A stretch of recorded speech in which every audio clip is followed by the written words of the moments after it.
just to let you know, we are recording the meeting.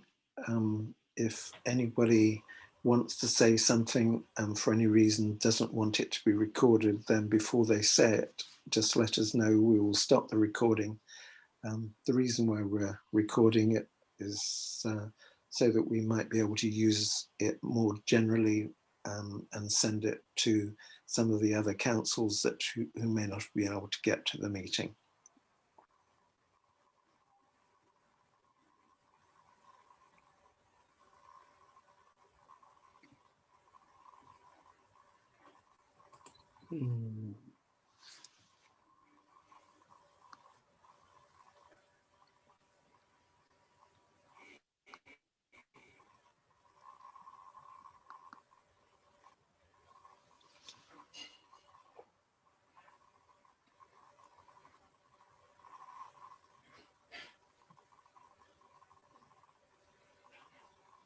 It is 7 o'clock.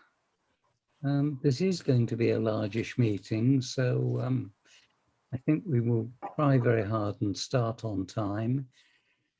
Can I remind you all again, please mute yourselves because this is a large meeting and extraneous noises will cause problems.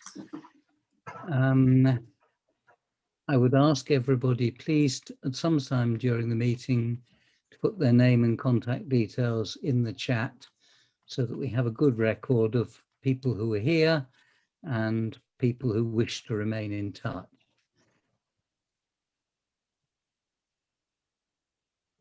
We are recording this, as Peter said. If you specifically want the recording stopped before you say something, please ask us. I'd like to welcome you as one of the 4 co-chairs of Somerset Bus Partnership. The chairs are myself, Peter Travis from the Road area, Glenn Burrows from Sedgemoor, and John Hassel, who I'm not sure I've seen yet, but from Taunton and Somerset West. I'll hand over straight away to Peter to introduce the National Bus Strategy, Somerset Bus Partnership, and how we've got to where we are today. Thanks, Tony. I think we're up to 61 on this call, which I think demonstrates a couple of things. Firstly, how wonderful parish, town and city councillors are they to give up yet another of their precious evenings to attend yet another Zoom meeting. But I think they've done it because right across Somerset, there is a belief that buses are important.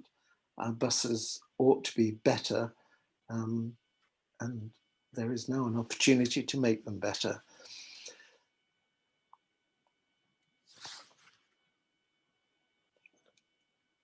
Just try and get my, there we are. So as Tony says, we've got 4 co-chairs. Tony actually is the founder of of the Somerset Bus Partnership.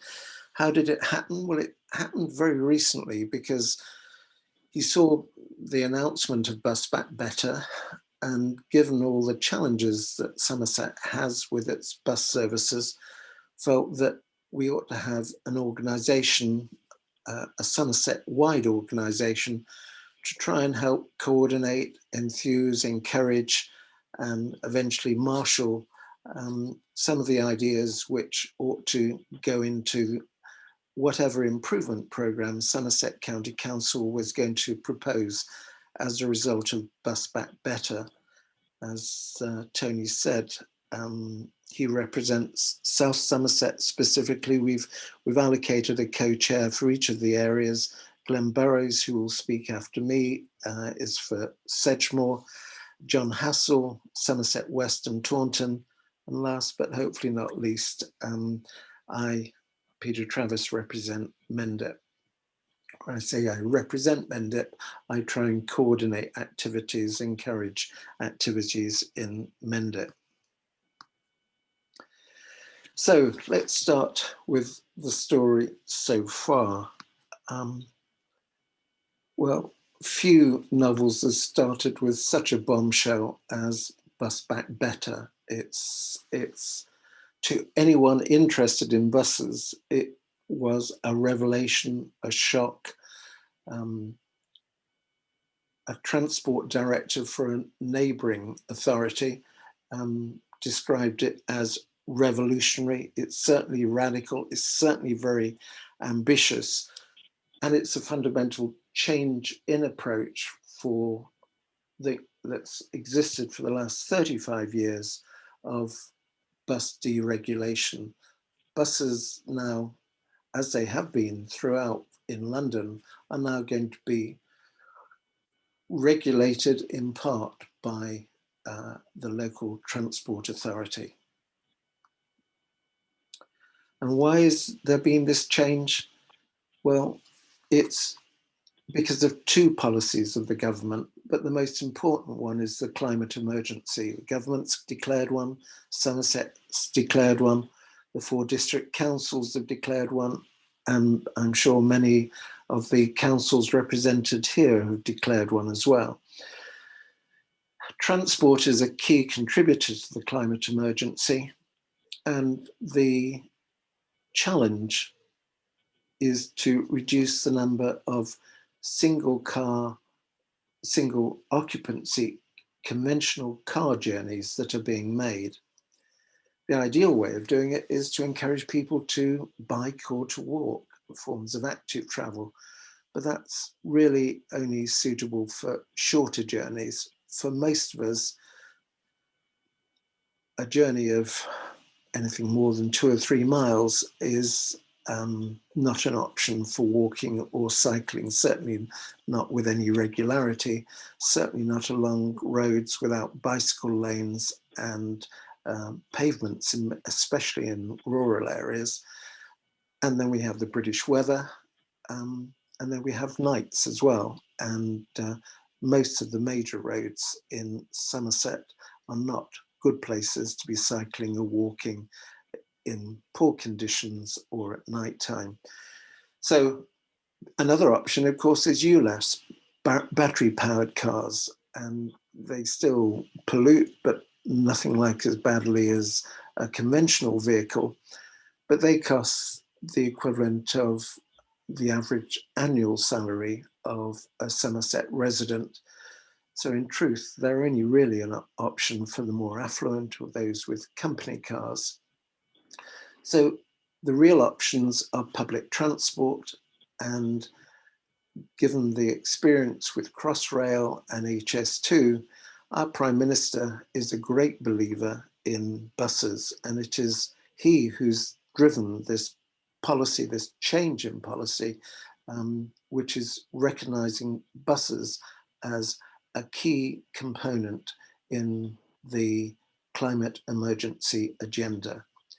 And what that also means, and what's crucial about it, is that we need to have bus services that not only just serve those who currently use buses, but if it's going to work in relation to the climate emergency, we need to have a quality of bus service which is going to persuade that motorists, like many of us who drive single occupancy cars, to actually leave the car behind and go by bus. But that does require a quality of service perhaps far above what we've currently got. So that's one element of the government policy in relation to buses. That's the element which is very much about encouraging new users to buses. But another part of the government agenda is its levelling up agenda. And people have tended to look at that as being very much for the northern red wall constituencies, and undoubtedly that's the way it's been portrayed. But when one looks at bus services in London, and then you look at bus services down here in Somerset, there is a great need for levelling up. And there is probably no better example of a need for levelling up on buses than here in Somerset. Yeah, yeah. Thank you. Is that John Hassel? It sounded like John Hassel. It's Norman Brown. Oh, sorry. We're of Right. one mind. Yeah. So if we just contextualize it and look at where things have been since bus deregulation, buses have been in steady decline over the last 35 years, unless, of course, one looks at regulated buses in London, which have, over the last 35 years, shown an increase, as have other forms of public transport. Why is bus usage declined? It's because the fares in reality have been going up faster than other forms of transport. There's been a decline in concessionary demand. And of course, there's been a big increase in car ownership, most especially here in Somerset, because our bus services have declined, and that's encouraged people, possibly forced people to buy cars. Slower bus services have resulted from the congestion as a result of more car ownership, which has made buses less attractive rather than more attractive. And finally, the malaise of the high street, the move towards online shopping, has seen a decline in the need for people to go into town centres as much as they have done in the past. But what's particularly relevant to Somerset has been the cuts in bus services, which have been quite significant in our county. If we look at bus journeys per head over the past 10 years in Somerset, over the past 10 years, the number of journeys per head has declined by 43%. It's almost halved. That was first evident in the first few years of that decade, and it's doubled in the rate of decline in the second 5 years of the decade. Is that the normal sort of figure for rural counties? Well, if one looks at our two neighbouring counties, Wiltshire and Devon, yes, they've seen a decline. They've seen a decline of, over the 10 years, some 15%. So 1/3 of what we've seen in Somerset. And a lot of that decline is the result of cutbacks in central government funding for Somerset and decisions made to reduce the funding as a result in bus services and prioritising spending elsewhere. And so we've seen this really dramatic, indeed shocking, decline in bus usage in our county, such that today Somerset currently has the 4th lowest bus passenger journeys per head of population in the country. It's the lowest in the whole of the Southwest. So it's not a great start point. And then something else happened, just to add to the challenges that we're facing. Coronavirus. And as you can see in this truncated chart, bus usage fell off the face of a cliff. It fell to 15% of the pre-COVID levels. That's nationally. And I think Somerset probably followed that national trend as well.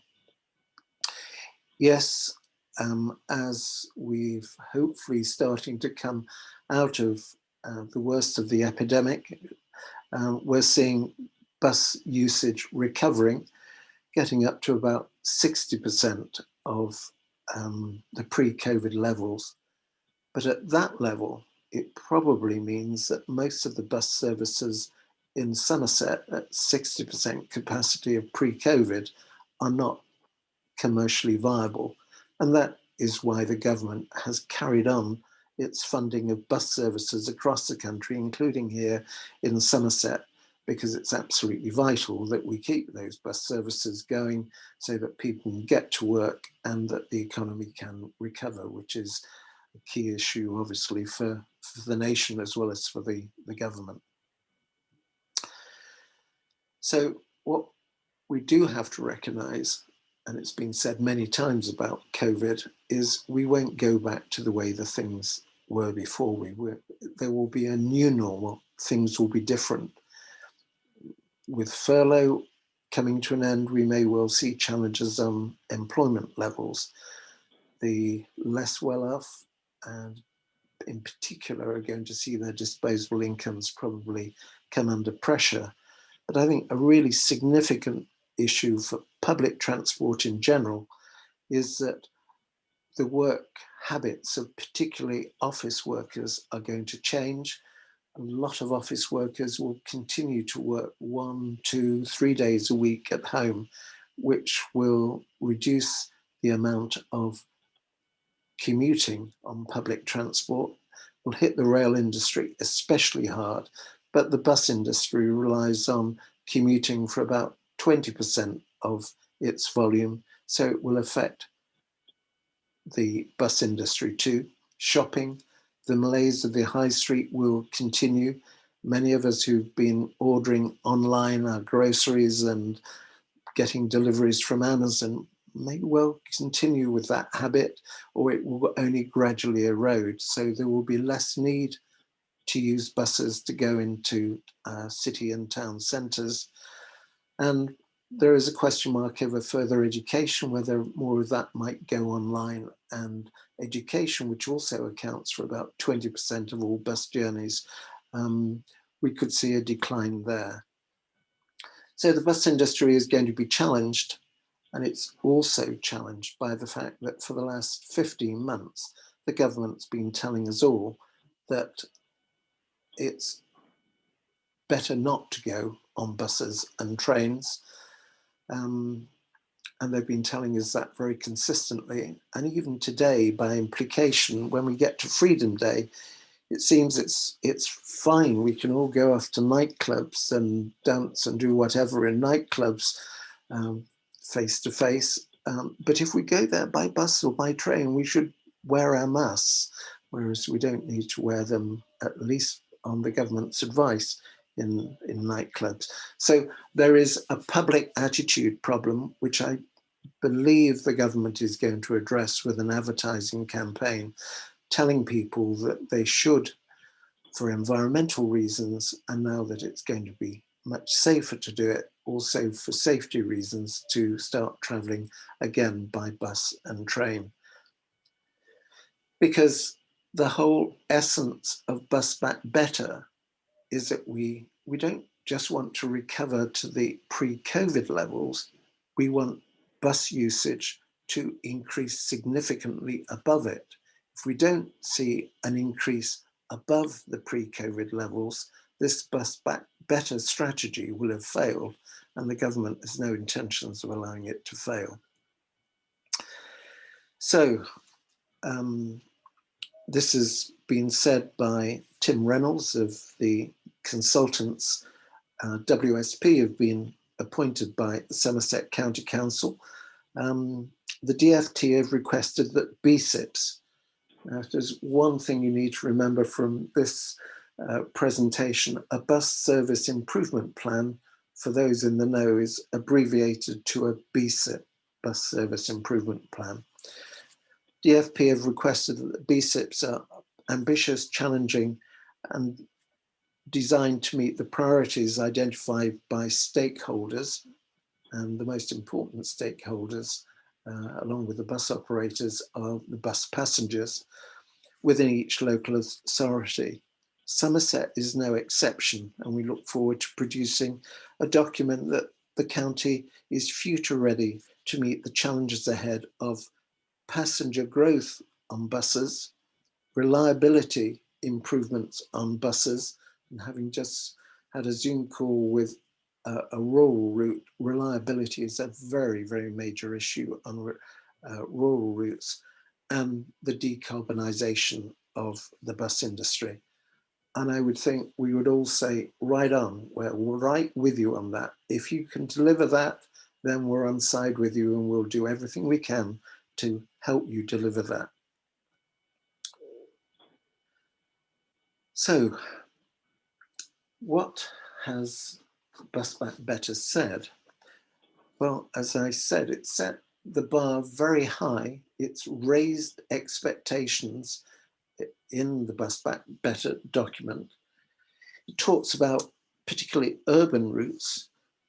You don't absolutely need a bus timetable, because the aim in urban routes is that a main route will be every 10 or 15 minutes. It will turn up. So if you go to the bus stop, you don't have to wait very long, because there will be soon a bus. Now, that's not going to happen in every village in Somerset, but it is a reference point for our towns and cities in Somerset. Evening and weekend services. During the cutbacks in funding, we saw quite a number of evening and Saturday services defunded in Somerset. What the government is now saying is that these should now become the norm. And I'm sure certainly in my village, we would very much welcome that. Improved service reliability. If you can't rely on a bus to turn up on time and get you to work on time, you're not going to use buses. So that's an absolutely crucial element. Timetables and routes that are easy to understand. Improving the ability to go from buses to rail or to cycling or to even to walking. Improved bus priority lanes. We've seen bus lanes coming into some of our towns. Perhaps there is an issue with parked vehicles in some of our villages for making it much more difficult for buses to get through. And then DRT for where a conventional bus service isn't suitable. And then fares. One of the good reasons for not using not using buses over the last few years is that bus travel has got relatively more expensive. Well, again, the expectations have been raised very high in Bus Back Better. They talk about low flat fares in towns and cities, multi-operator ticketing without a premium, and this could appeal to rural areas, cap fares for multi-journey use. So you go into a town and then you get on a local bus service, having had a bus service into the town, and there will be some capping mechanism. Specific fares for young people, prime target market for bus users, and contactless on all buses.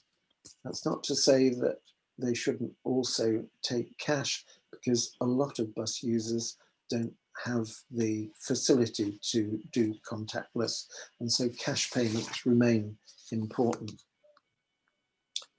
And then perhaps one of the most important things of the lot, good, reliable information and accessible information about buses.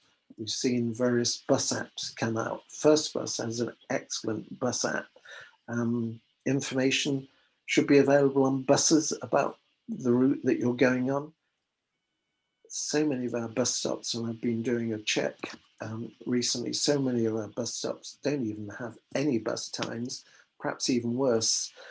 In many cases, when they have any bus times, they're out-of-date bus times. That's been made worse because of all the changes during the COVID epidemic, but it isn't acceptable to have out-of-date information at bus stops, nor is it acceptable to have them on websites, and there is still a lot of outdated bus timetables on websites. And finally, in printed format, my own village, we introduced a bus timetable of all the buses in our village. It wasn't too big a document, and it was integrated, and then we printed enough copies and delivered it to every house in the village, and we told people, invited people to put it up on their kitchen notice board. Frome has now done that, and some of the other villages adjacent to us have done it. It's old-fashioned, but it works. So, Bus Back Better, it's the responsibility of Somerset County Council, being the local transport authority, to develop a bus service improvement plan, a BSIP. However, for us in Somerset, a lot of very important routes are cross-border routes coming from the West Country Combined Authority, from Wiltshire, from Dorset, from Devon. and in many cases, those routes will be influenced, if not controlled, by your neighbouring authorities. So it's very important Somerset liaises very effectively with its neighbouring authorities. Those BSITs to be developed in conjunction with bus operators, and very crucially, and it's been stated by government, this is a real crucial test that they will be looking to make by engaging with bus user groups. I'm very pleased to say that the Somerset Bus Partnership has been invited to have a meeting with Somerset and its consultants, WSP, next week. The timetable's tough. Last month they had to, the local transport authorities had to commit to doing a bus service plan.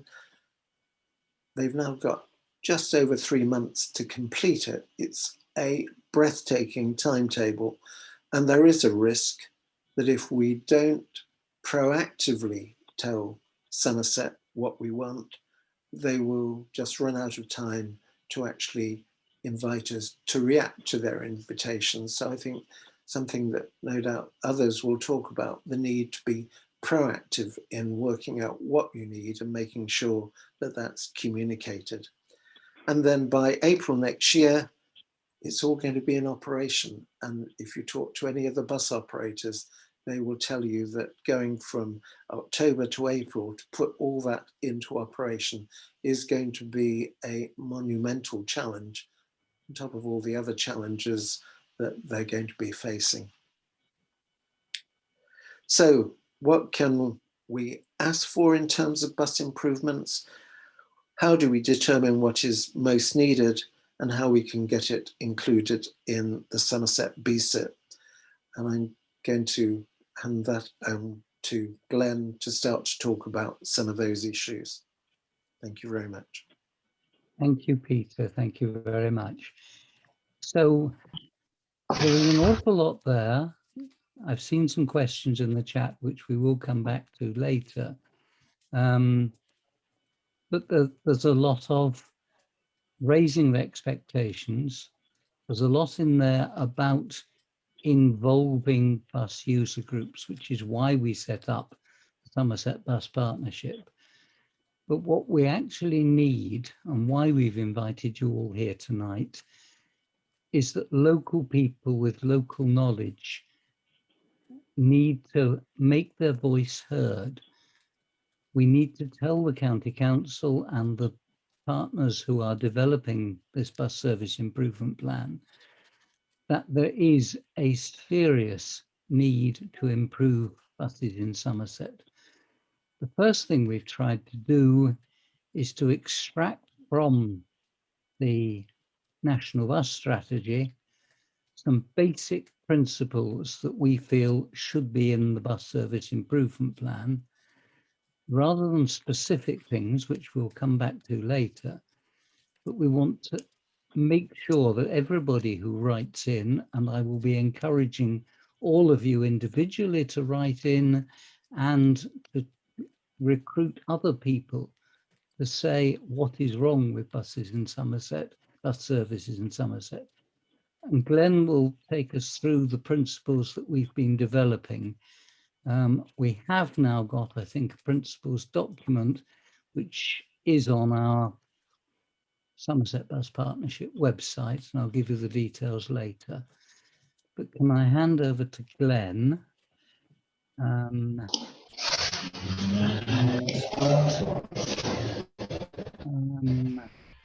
Peter, if you can let me display Glenn's list of items. It's only a single list. It wasn't that sophisticated, but it's fine. So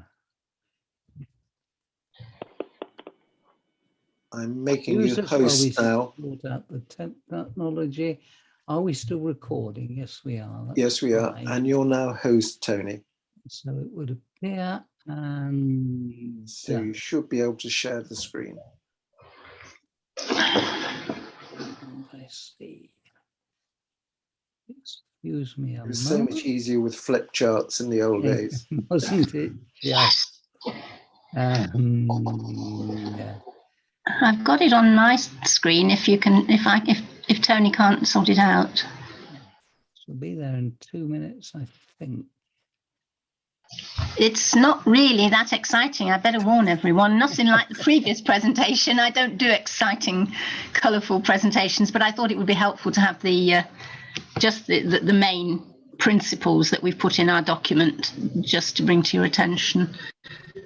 How are we doing, Tony? Oh, It's not that one. no, that's not it.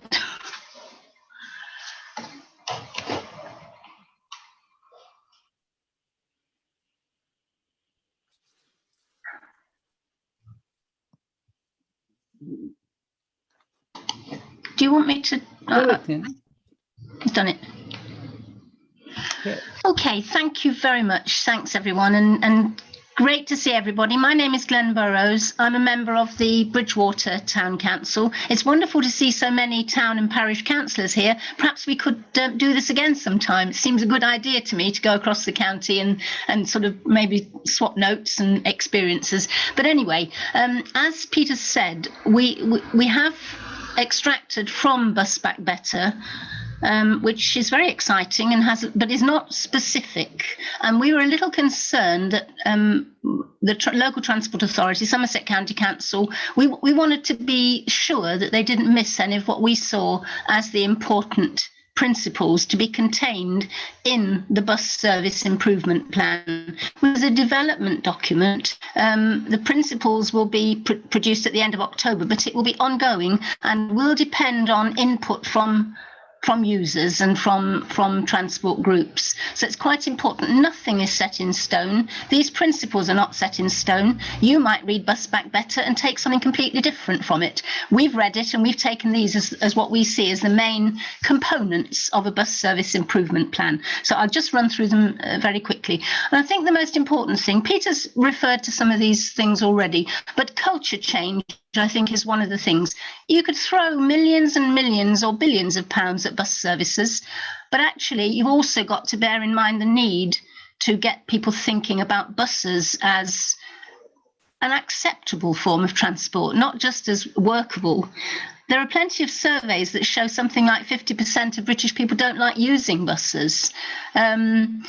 We need to do something about that. We've inherited a culture in a rural area where people live in rural villages and we've never bothered to supply them with buses because we said, well, okay, everyone's got a car. That's the culture that we have. And that culture, if this plan is going to work, does have to change. So the bus service improvement plan needs to spend a lot of time trying to educate people, change people's minds, make people see that buses can be exciting, interesting and good ways to travel. So I think that's quite an important element. Second important element is the need for performance monitoring, the continual need to look at passenger growth or passenger decline if you set up bus services, not just leave it to its own fate, and also to measure in some ways customer satisfaction or dissatisfaction. So monitoring must be built into the bus service improvement plan.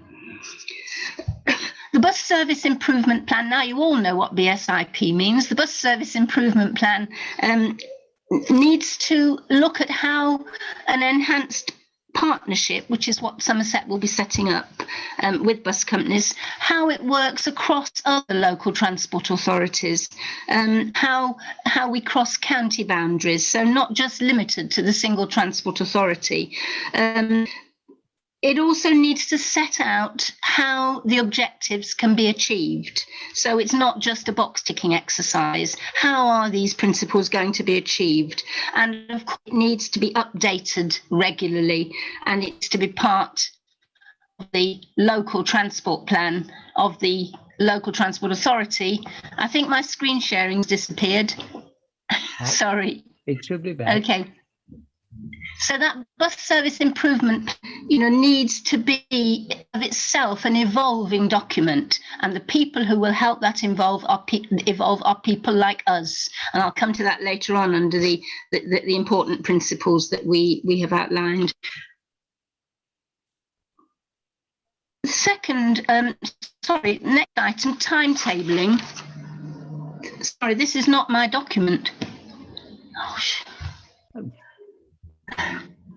Help. okay, I didn't put times, but anyway, okay, don't worry. Peter's already referred to the need for provision on a regular basis, 6 days a week, 7 days a week, certainly between inter-urban routes to connect towns in Somerset. We can't accept any longer that we don't have buses on bank holidays, we don't have buses on Sundays, and certainly where cross-country boundaries are concerned, we need to be insisting that we have that 7 day a week service, and that those also run early morning and late evenings, because life doesn't stop for everybody, you know, in the evening. And I think we've also got to insist as well that the plan recognises the important community elements that need to be served, which buses don't at the moment. It must seem like common sense, not rocket science, but it doesn't happen that buses don't serve railways, they don't serve retail and entertainment outlets, they don't serve hospitals, they don't serve workplaces. So the bus service improvement plan has got to build in that need to serve those kinds of outlets.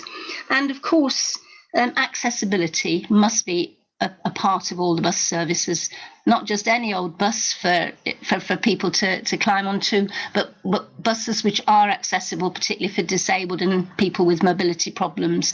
Absolutely vital. And indeed, another issue that any new development, any new housing development, particularly out of town housing developments, must have a transport plan. You know, the two things go together, and they've not been built together up to now.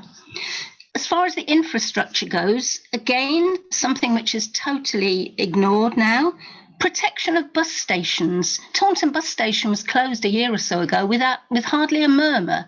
Bus stations must be protected. Ideally, they need to be in close proximity to rail stations. But those facilities must be preserved and seen as an essential part of development of bus services. There must be passenger facilities at those bus stations during timetable hours, and there must be real people there as well to help people and to show them facilities. Our bus stops need to be regularly cleaned and maintained, and we also need bus priority schemes. Peter mentioned the problems of congestion. Well, we need to be building into the bus plan, priority schemes, for instance, at junctions and roadworks for buses, because we need to make buses a priority transport on the roads. It's absolutely vital if we're to get through that cultural nonsense of, you know, one car with one person in taking up 4 spaces on the roads. So that's essential. Information, Peter's already referred to, not just online information, but real-time information at bus stops and, of course, at bus stations and at railway stations. So those points of travel are linked. Maps and timetables. Amazing how many people you find in Bridgewater that don't know about the existence of certain buses, and, you know, say, well, you know, perhaps I would have taken a bus to this, that and the other place if I'd known there was one. So we've really got to develop the information structure of our public transport services, and in this case our buses, by just making more maps, more timetables, information. But real-time information at bus stops, absolutely vital, however we develop, but it must be an integral part of our development of bus services. Environment, of course, we've already referred to that. Transport is the top emitter of for air pollution, and emission from cars has gone up in the last 10 years. So we've really got to address that carefully. And of course, that means zero emission buses and retrofitting of existing buses. Again, an important part of this bus transport plan. Fares essential. No good developing wonderful transport systems if people can't afford to catch the buses. So low fares, travel cards, and across companies as well. Not a ticket that suddenly stops because you've got to change your bus. It's essential that kind of integration is thought through carefully across companies, across routes, and of course concessionary fares, maintaining the concessionary fares for older people, but also including young people and unemployed people. Some kind of concession to help people get onto the buses and make them affordable. Absolutely vital. Consultation. We've talked about general consultation with user groups, but this particular type of consultation we see as essential, and that is with the people who drive the buses. So the unions representing the people who drive the buses must be part of the consultation. They know what they're talking about. They know the routes. They know the difficult parts of their route, and they know they know more than their managers and the people compiling the routes. So there must be consultation with the workers who deliver the buses for us, the bus services for us. Disincentives to car driving.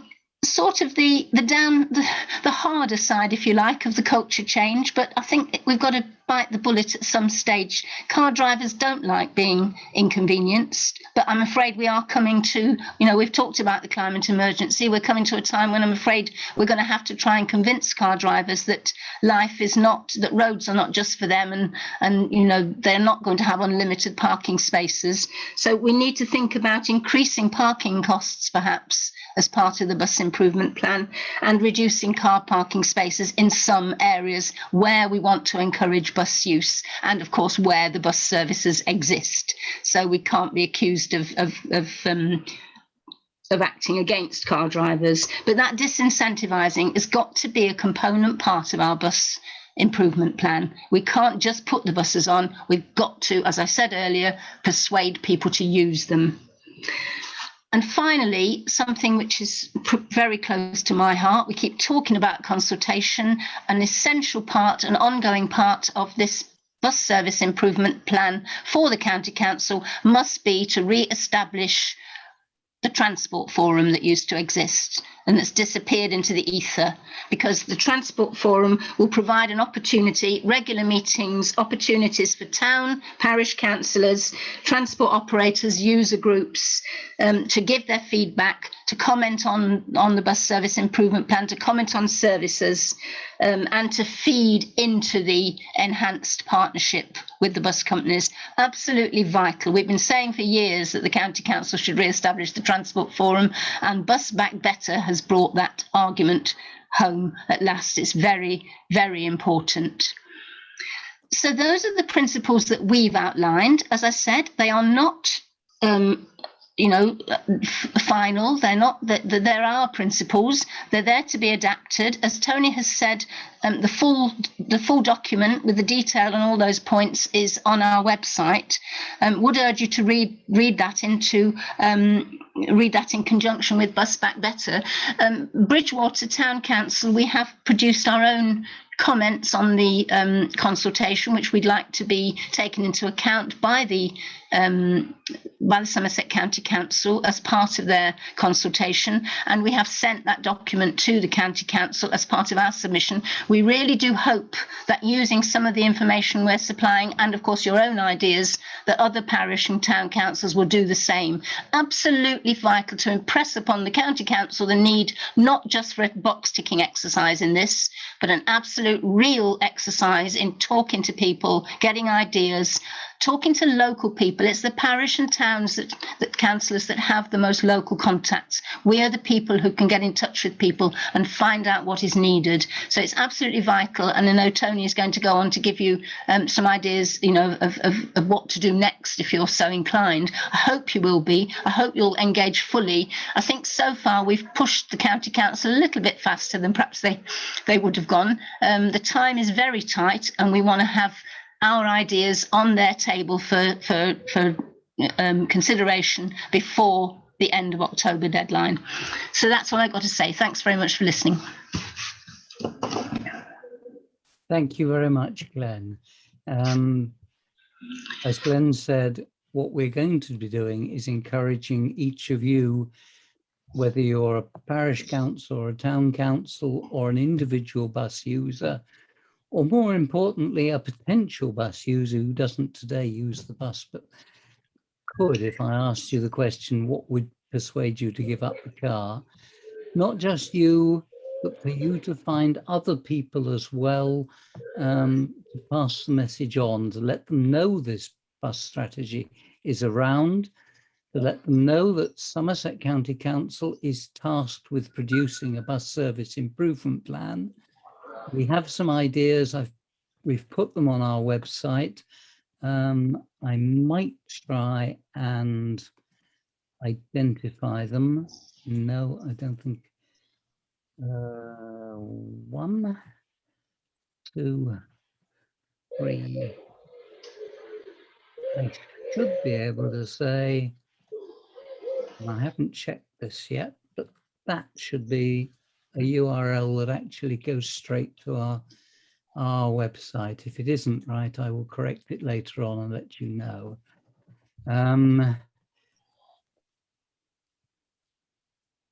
What I want to say is that we are meeting the consultants and Somerset County Council next week, but the timing is so tight that the time to start writing is now. Bridgewater, Glenn says, has already written. If you want to write something now, please do. I agree with some of these comments. There are definitely people, there are definitely going to be complications with the reorganization of local government. That's just one of the things that's going to make this timescale incredibly difficult to achieve. John Hassel, are you there? Yes. Yes, I thought you were.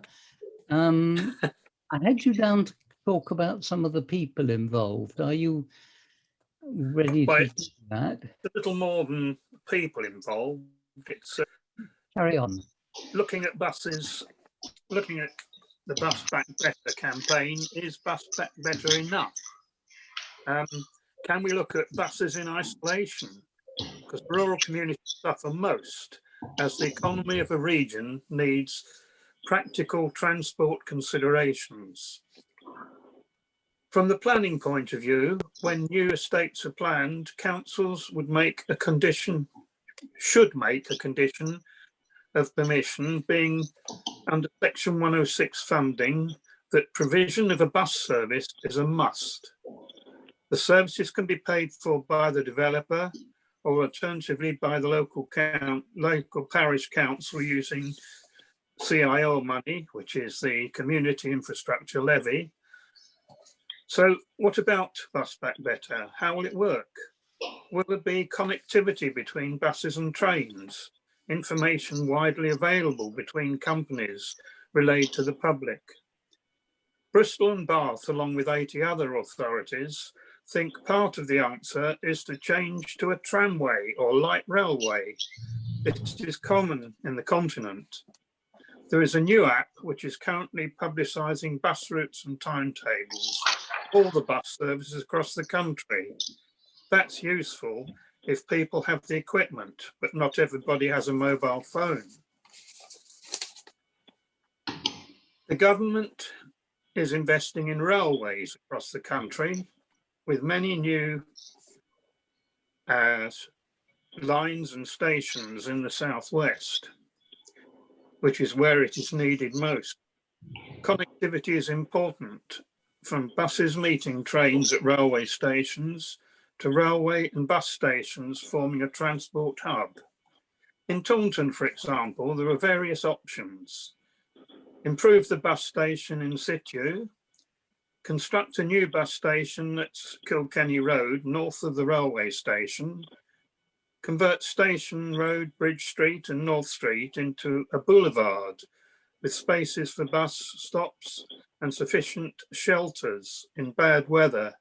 At the moment, people are complaining about the shelters in Taunton. Apart from they're not being washed, they're inadequate. Some towns, such as Exeter and Gloucester, are building new bus stations. Swindon are constructing a boulevard. Well, that's a brief introduction, but what can be done and what do we need to do? The county council has spent £100,000 on a consultation, which appears to be considering the problems, looking for a practical solution. We need a bus service which serves the rural communities as well as towns. This week came an announcement that First has won the park and ride contract for the next 5 years in Taunton. What about Saturdays and Sundays? Well, I understand subsequent to writing that Saturdays they will have park and ride. But Jason, somebody that at First Bus, I can't remember, Feynman, was it? Yeah, he said, well, ask the county council. So that's what I'm going to do. We need that on a Sunday more than perhaps during the rest of the week. As I came by the digital display, it said this evening there were 490 spaces at 4 o'clock. And if there's 490 spaces, how many cars have gone into town that could have used the park and ride? It's culture again, as Gwen said earlier. Some of the space at the park and ride could be used for shops, cafes, etc. There are slinky buses and Wibby Link, which are used by older and disabled folk mostly, which could now be part of a direct response travel system. This is experimental in some parts of the country. Milton Keynes and West Midlands and North East Lincolnshire, the latter being a rural area.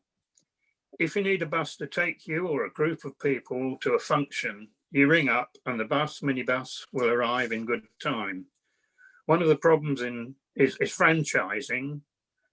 Direct response transport relies on companies working together, which could be arranged as witnessed by the Fairsaver and First Bus in Frome district.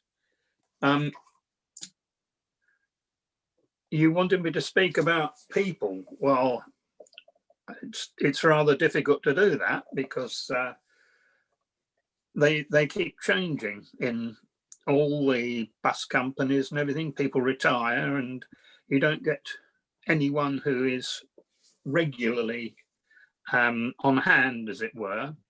I did notice that though they have space in the old bus station building, they have actually, First Bus that is, have actually used a room in the high street. They've just recently started doing that.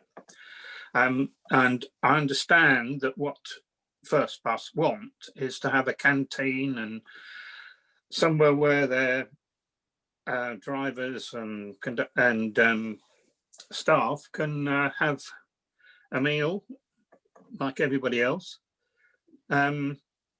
But unless we can get the Kilkenny Road site as a bus station, I'm afraid I think the days of a bus station are long gone, and we'll have to look for the boulevard situation as escape instead. That's really what I've got to say at the moment. Thank you very much, John. Can I ask once again, as I asked at the beginning, if people can make sure they have put somewhere in the chat their name and contact details so that we can let them know what is going on in the future. I did say I'd spend a couple of minutes talking about the timescales. We've mentioned them all the way through, but this is, it is a very short timescale. The council were required by the end of June to state formally whether they were going for enhanced partnerships or whether they were going to turn over to a franchising system. They have done that. They've got it on time, and they've said they expect to be working enhanced bus partnerships.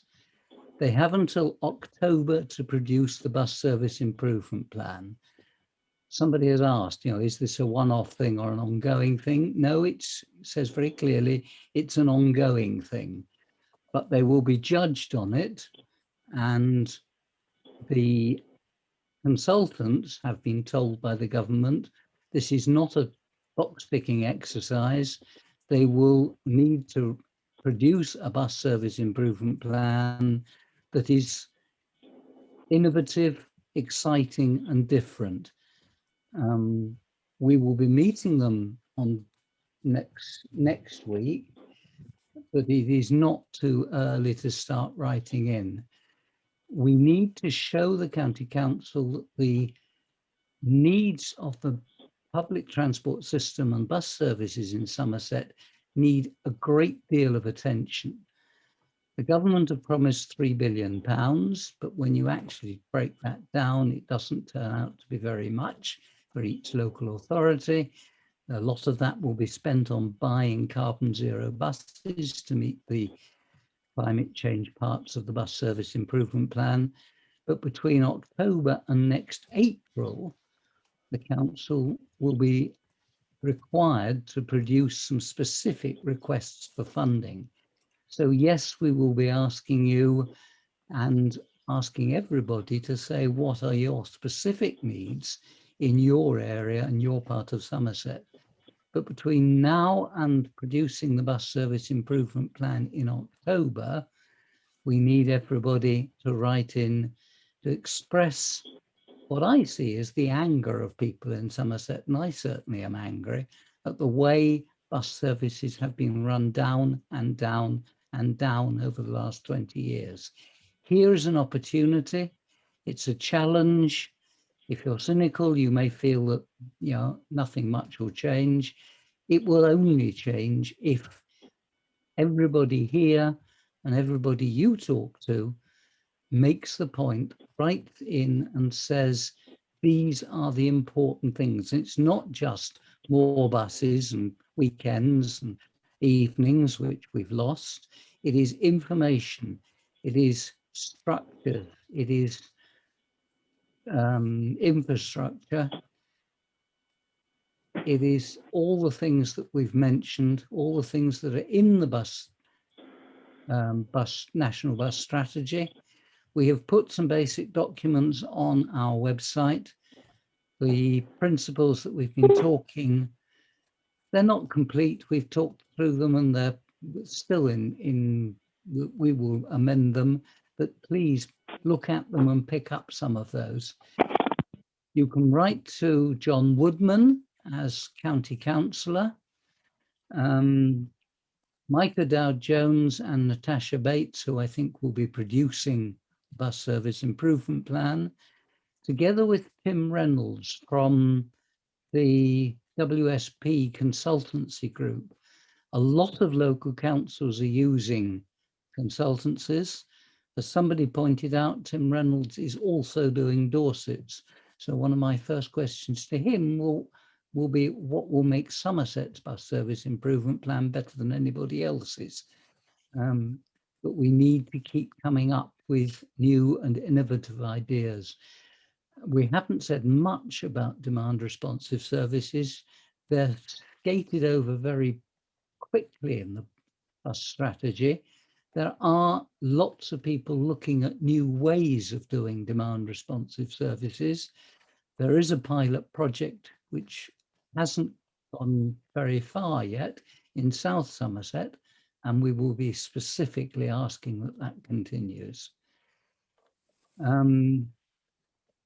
We need to push the idea of resurrecting the Somerset Public Transport Forum so that we are involved and asked to comment on the ways the bus service improvement plan is being met over the years to come. We're looking at a change that isn't going to happen immediately, despite the timescales we've been given. We're looking at a change of culture, which is difficult. We're looking at trying to get some of the improvements we want.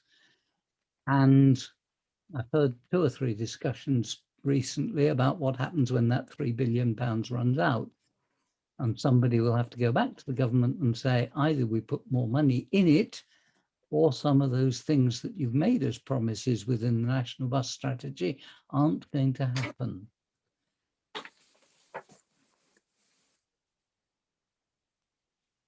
I think that's about all I wanted to say at this stage. If you know of anybody who couldn't come tonight, we've said we will rerun this meeting on Thursday afternoon at 2:30. The Zoom details will be different, so please get in touch. If you haven't put your name and details in the chat, please do.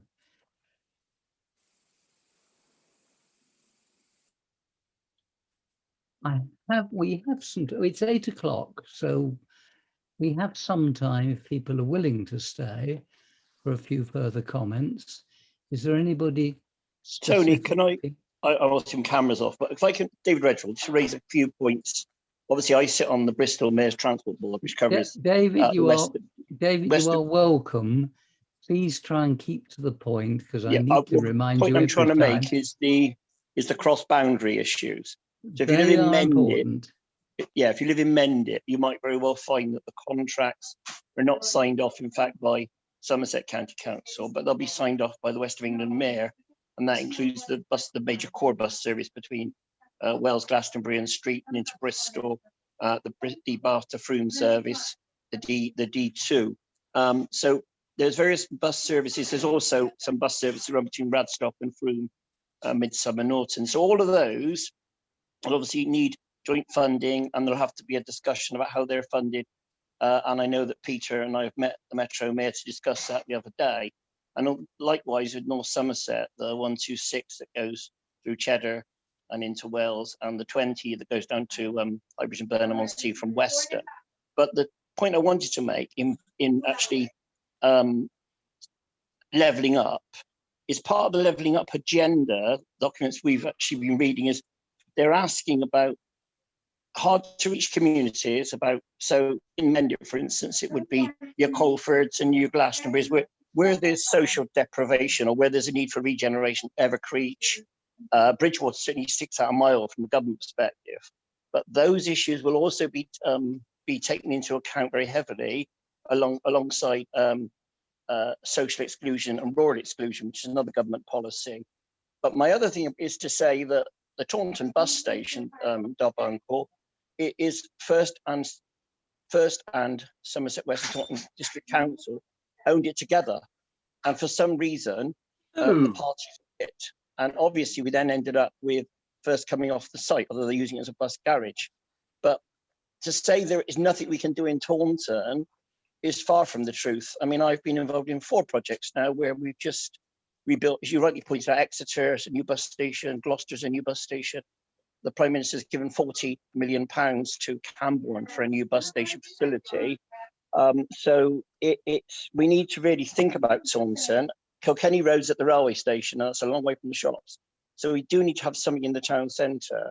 But there is an issue of a split in Somerset, because we have district councils and obviously the county council's transport authority. So the ownership's in 2 different organisations at the moment. Now, whether that changes, whichever unitary comes along, you will have one ownership.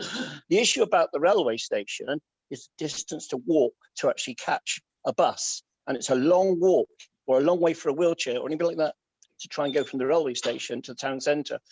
That's why you need to have facilities in the town centre. No reason why you shouldn't have facilities at the railway station as well, but you do need a town centre. I mean, the stops there, to be honest with you, are appalling. There's no investment, and the shelters, as rightly pointed out, are in disgraceful state.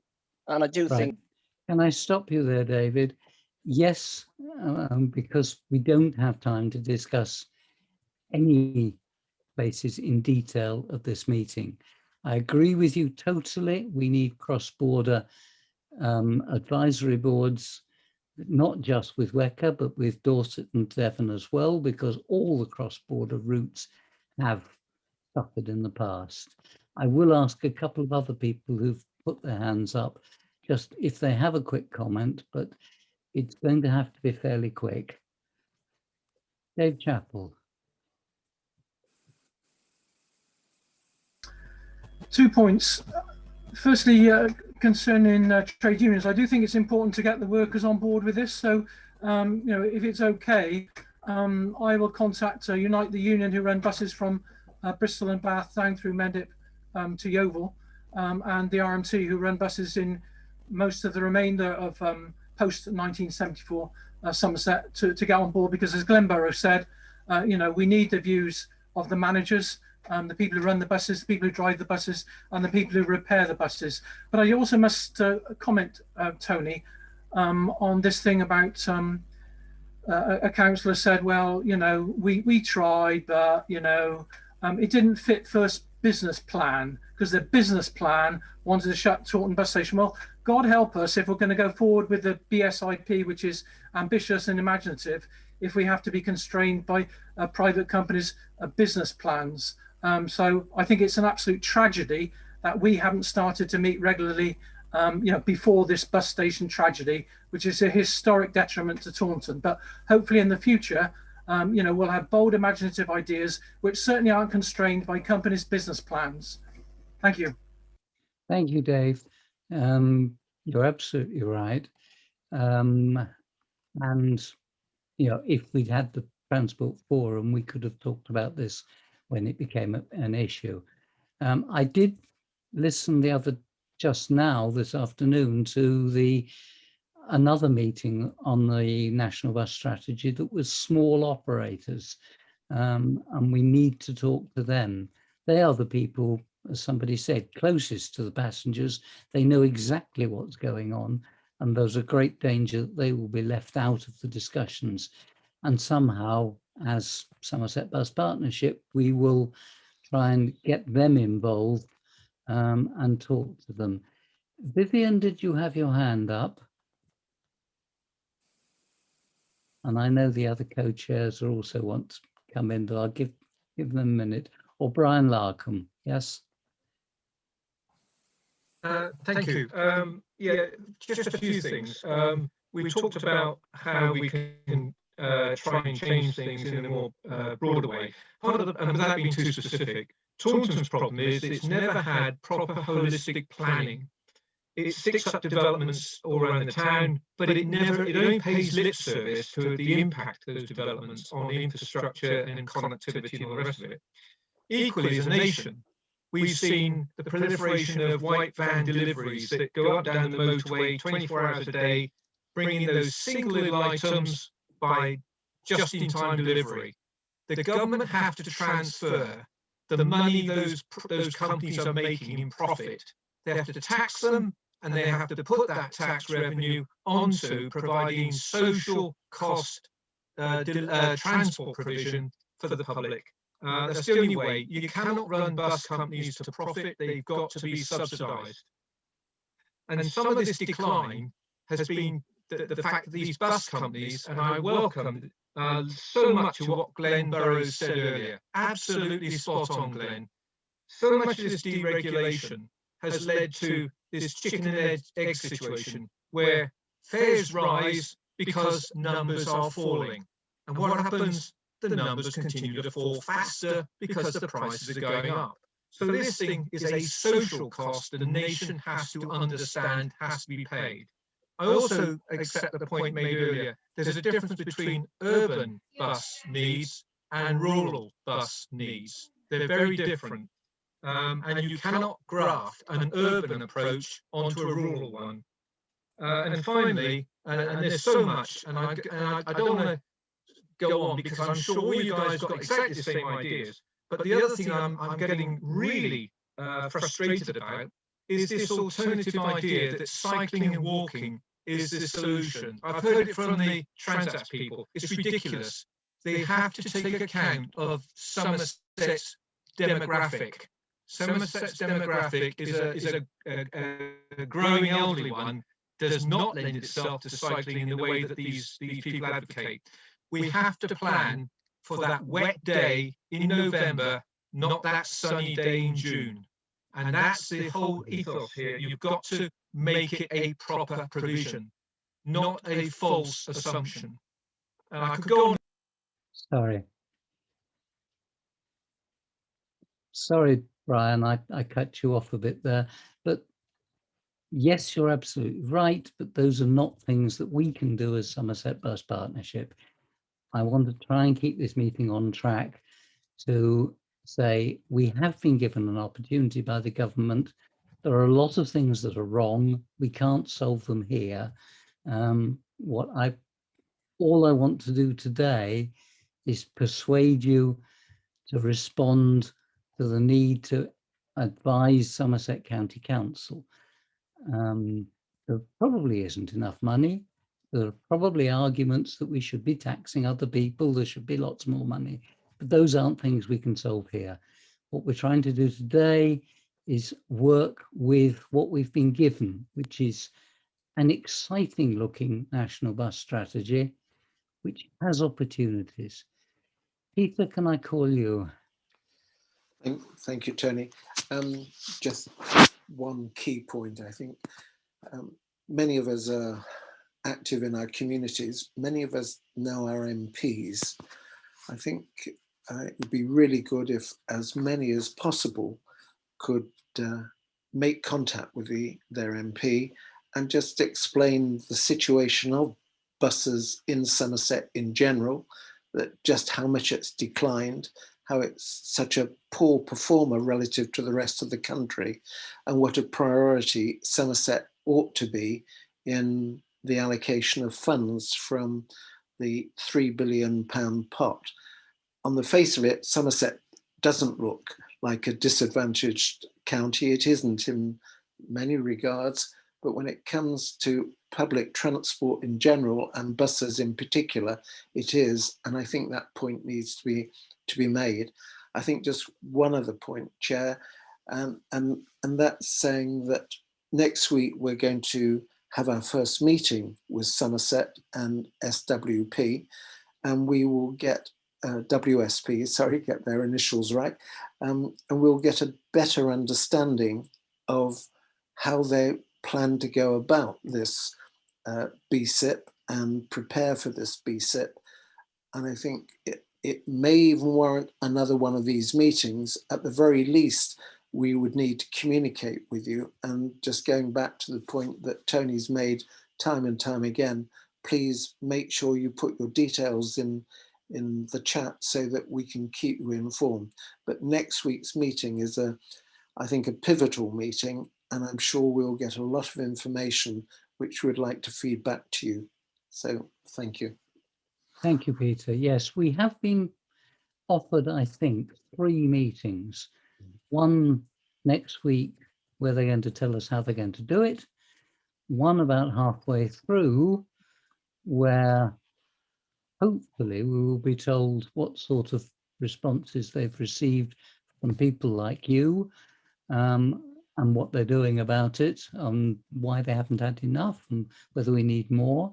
And then a third meeting, which I think they will probably see as being, this is the draft bus service improvement plan, what do you think of it? And that may be the most interesting one of the 3, where we say whether we like it or whether we don't. So yes, we will keep in touch. I also would like to reiterate what Peter said about contacting MPs. MPs do not respond to groups like Somerset Bus Partnership. All I get is automated responses back saying, please make sure you're one of my constituents, and I won't take any notice of your letter unless it's got all those details in it. So again, it's up to you, people like you, to talk to your MP if you can. The more people who say buses are important to Somerset, the bus service improvement plan is something we think is important.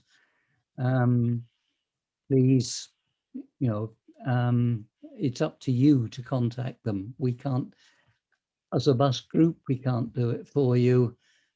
And as a bus user group, we don't get, my biggest worry right at the beginning was we won't get taken seriously. The people who are taken seriously are the people who have the problems or who know people who have the problems.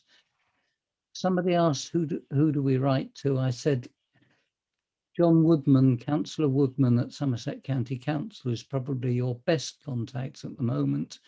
We may have better details. We may be given specific addresses after next week's meeting, but it doesn't hurt to write to John Woodman at the moment and say, these are the things we think should be in the bus service improvement plan. Glenn, do you want to say anything at this point?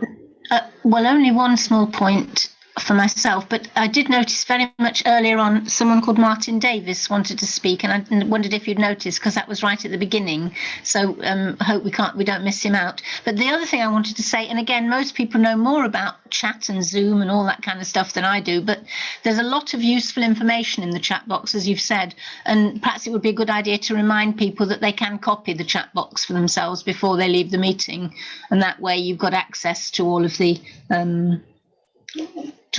information there. Okay.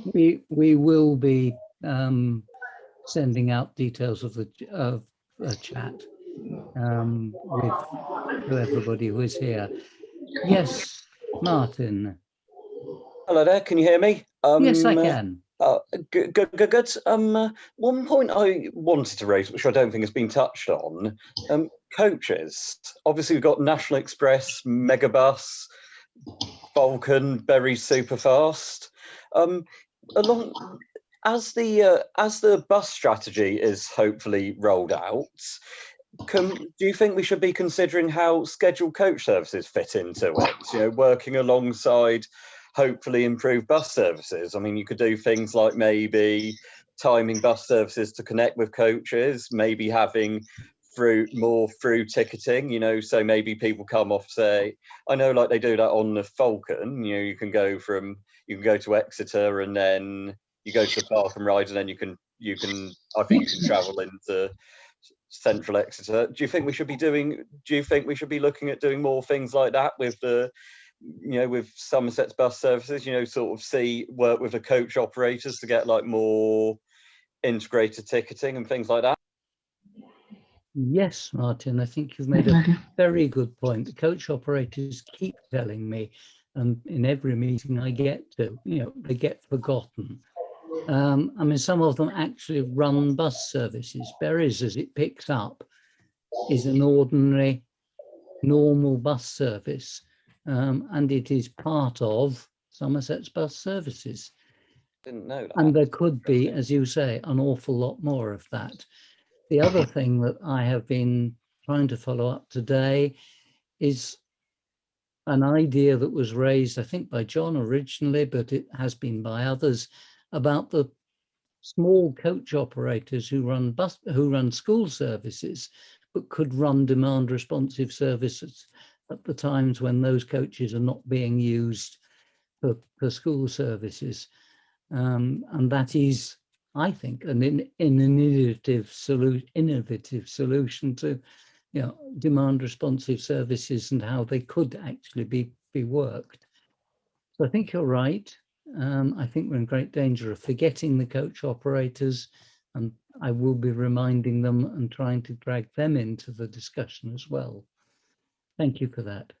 No problem. Right. That is, it's 1:15. Mike Palmer, you have your hand up. I can't hear you, Mike, although you don't seem to be muted.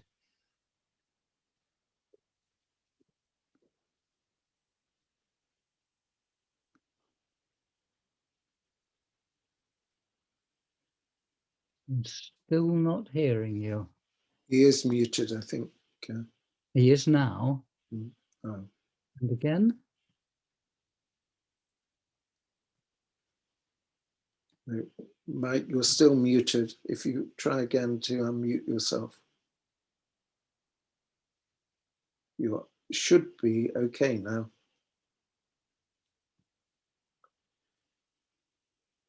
There's a problem with a microphone somewhere, I'm afraid.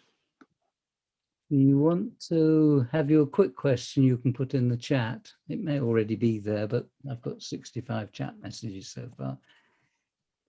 Mike, can you try and put a message in the chat?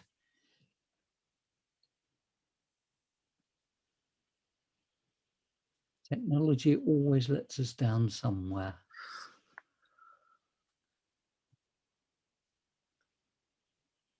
Because unless I can get that, I'm going to call this meeting to close, I think, unless anybody has any burning questions now. We will let you know, we'll certainly let you know the results of our meeting next week, and we will call a similar meeting, I think, once we have some information from there. But thank you all, as Peter said at the start, thank you all for giving up some time. I know you're all busy doing many, many other things, but I think this is important, which is why I set this group up in the first place. It will only work, we will only get a decent improvement, bus service improvement plan in Somerset if each one of you does something towards it, either writing in, talking to somebody else about it, making sure the National Bus Strategy is well known across the county. Okay, thank you all very much. Can I just make an apology, Tony, because I gave the wrong ID out to a number of people. I don't know if it's affected the turnout tonight, but do you know how many people have actually been involved in this meeting? We've had 72 at one stage. Brilliant. Which I think is brilliant. Yeah.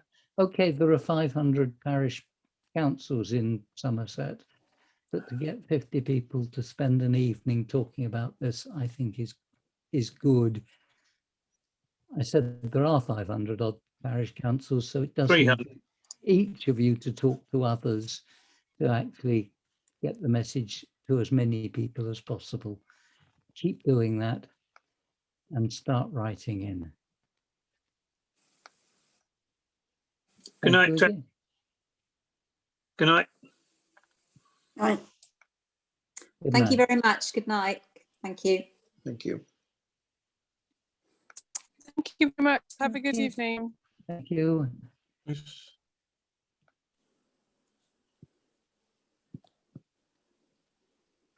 I will leave it open till the last one leaves.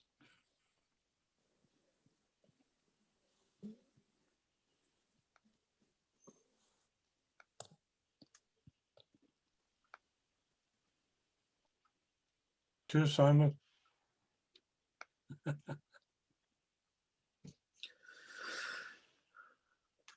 I will check to see if I'm still recording this, Tony. Of course, I've handed over It the... says you are. Okay, oh, that's fine then. All right. At the top it says you are, and in the list of participants it says you are. Okay, that's great. Hopefully. Okay, Tony, Okay. well done. Be in touch tomorrow, I'm sure. I'm going to take it off. All right. Bye, everybody. Bye-bye, Well guys. done. Well done. Thanks. Bye, Lucy.